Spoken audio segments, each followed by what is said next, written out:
طالب آذرخش وقتی که تنها می شوی،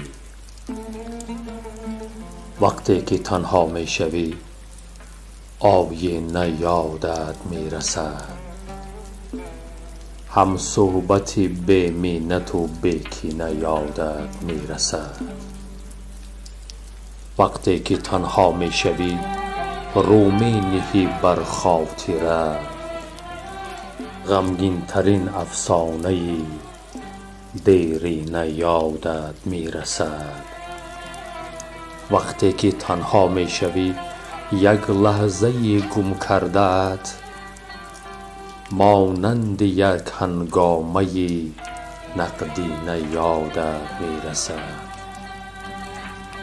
وقتی که تنها می شوی آواز می خواند سکوت، فریاد خاموش دل در سینه یادت می رسد.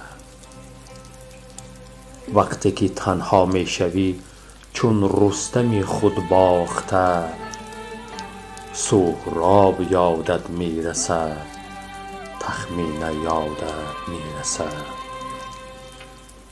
وقتی که تنها می شوی در آرزوی یک بهار گلخنده یک دلبر سبزینه یادت می رسد. وقتی که تنها می شوی چون موی سفید پینه دوز هر کوک یادت می رسد، هر پینه یادت می رسد. وقتی که تنها می شوی آفاق تنها می شود، روزی نماز خرم آدینه یادت می رسد.